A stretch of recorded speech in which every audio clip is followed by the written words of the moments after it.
Thank you, sir. What nonsense is this, yeah? What is this, sir? Heckling? What is heckling? She's not. What is this? I haven't even started. Sir, what is I don't this, even yeah? understand. நீங்க என்ன பேசுறாலும் புரியாது. I know. எதுக்கு புரியாம பேசுற? Sir. ये भाजपा का मानसिकता है. Sir, what is this? She's not even started and your member is heckling us to the speaker. This is the respect for women. Exactly, sir. What is this? I don't even understand what he says. What is the point in saying this? What is this? Why is it started? This is the respect for women. This is how you behave. BJP doesn't respect women. They have no respect for women. Started a speech. Shame on you. Shame on you. Really? Shame on you. Shame on you. Really shameful. Idiot. Very shameful. Idiot.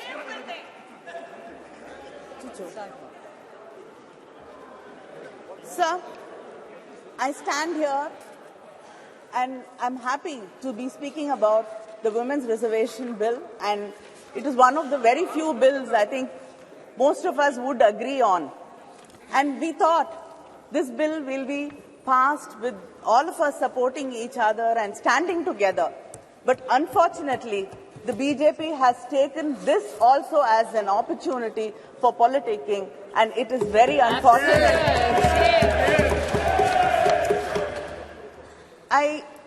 I'm just reminded of what Periyar said when I see the BJP speaking here and heckling us, that the pretense of men that they respect women and that they strive for their freedom is only a ruse to deceive them.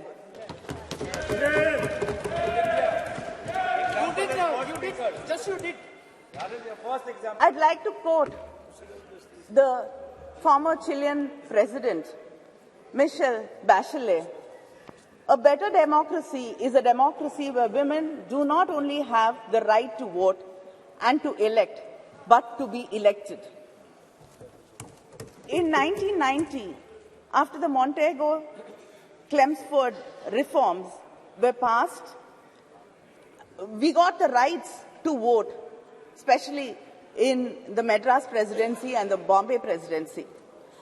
The Justice Party, Needhi Katchi, passed a resolution on 10th May 1921 to grant voting rights for women for the first time in India.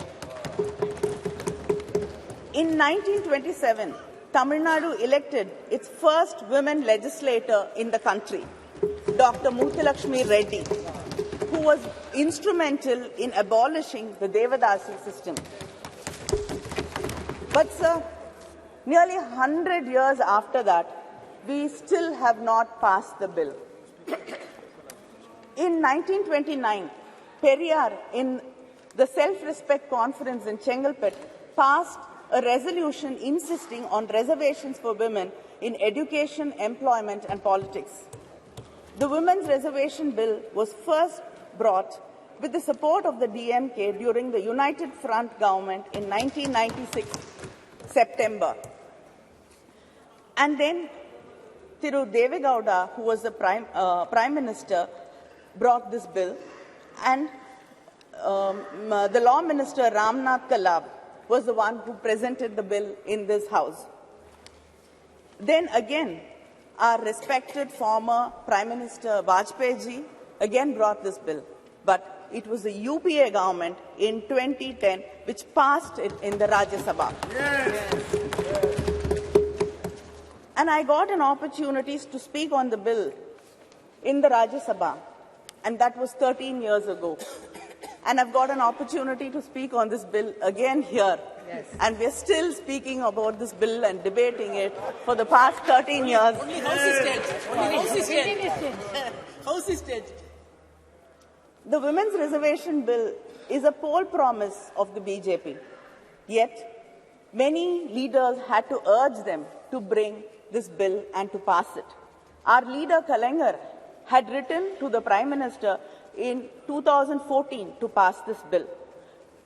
Madam Sonia Gandhi wrote to the Prime Minister in 2017 requesting him to pass this bill. Our Chief Minister, M.K. Stalin, wrote to the Prime Minister again in 2017 requesting and urging the government to pass the bill. He said, the bill which was moved to empower women's voice in the legislatures and parliament of our great nation is struggling to succeed. This is really disheartening. The DMK even conducted a rally in Delhi from the Mandi House to the Jantar Mantar, and we had a march, and like-minded women leaders and women's organizations participated in the rally.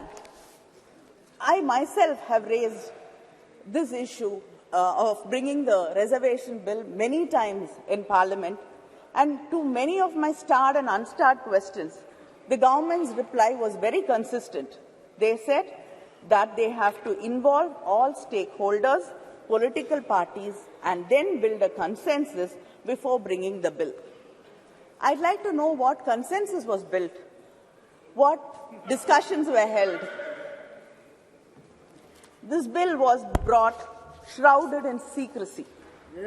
We did not know why this session was called for. In the all-party leaders meeting, there was no mention of this bill. I don't know if any of the political party leaders were called for discussions and deliberations about bringing the bill. And suddenly, the bill popped up from our computer screens like Jack in the Box. Is this going to be the way this government is going to function? Like we've suddenly seeing that there are lotuses blooming, springing from the uniforms of our secretariat staff. Is everything going to be a surprise like this?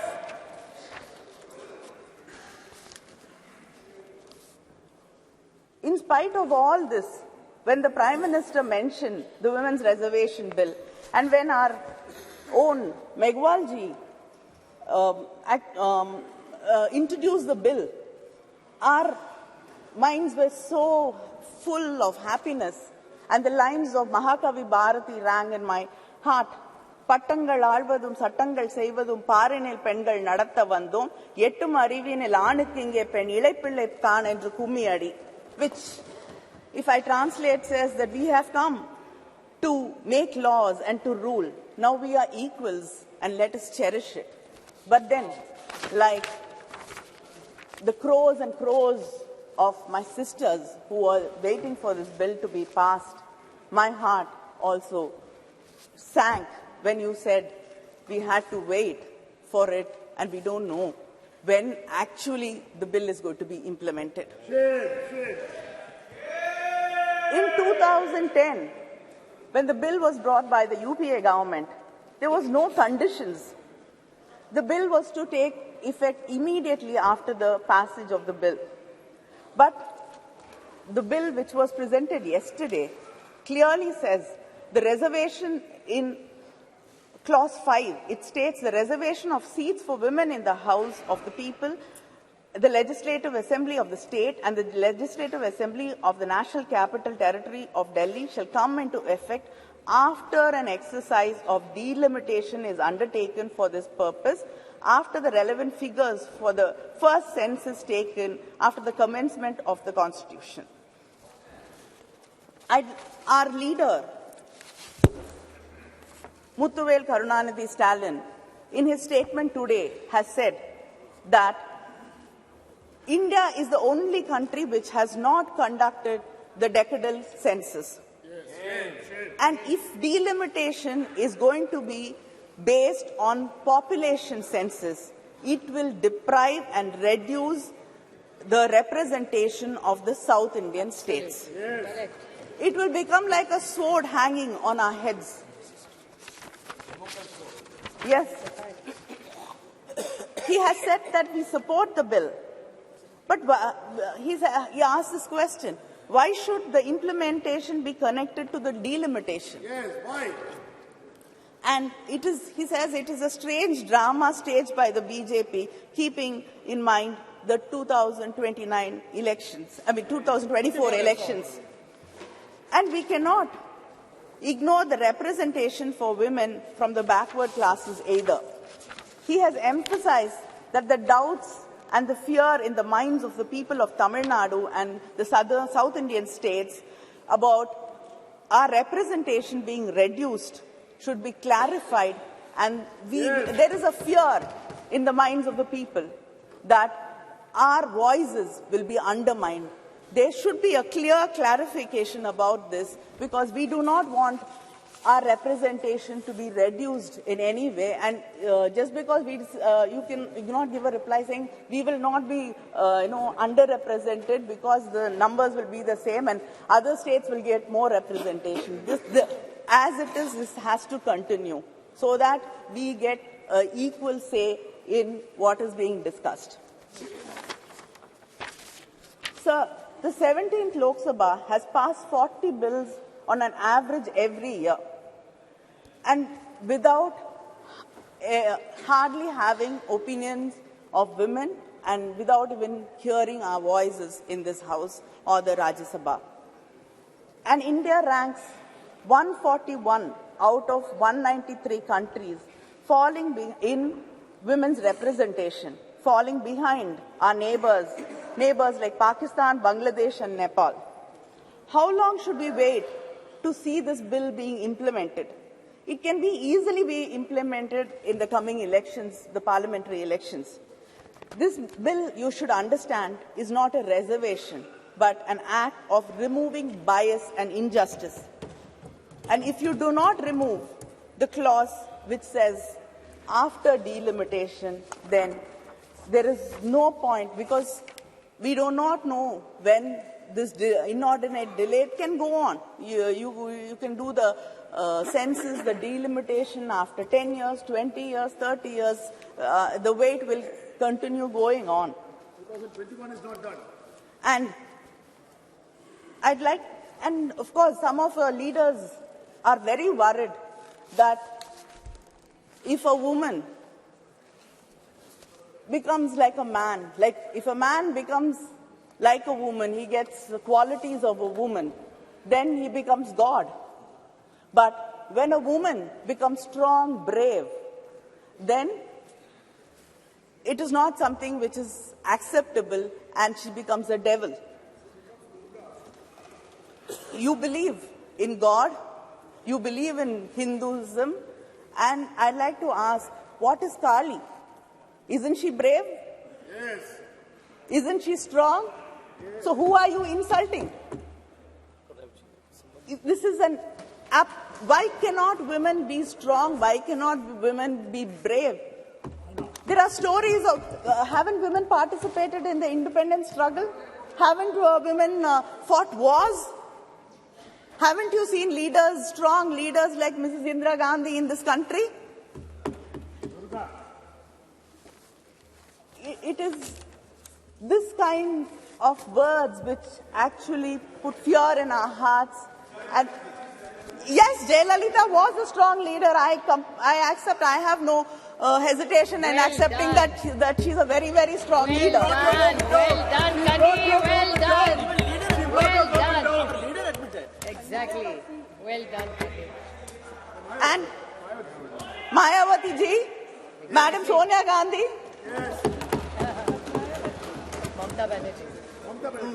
Mamta Banerjee. And the one of the names you often forget is Sushma Swaraj ji. Yes. And I also like to quote what I like to quote what Shri Arun Jaitley ji said when the discussion in Rajya Sabha happened. He said, the argument that men can also ensure justice to women has been weakened. Underrepresentation and discrimination stare us in the face. Politics of tokenism must now evolve into politics of ideas. So please stop this tokenism. And this bill is called Nari Shakti Vandan Bill. Stop saluting us. We do not want to be saluted. We do not want to be put on pedestals. We do not want to be worshipped. We do not want to be called mothers. We don't want to be your sisters, your wives. We want to be respected as equals. Let us get down from the pedestal and walk as equals. We have a right to this country as much as right you have.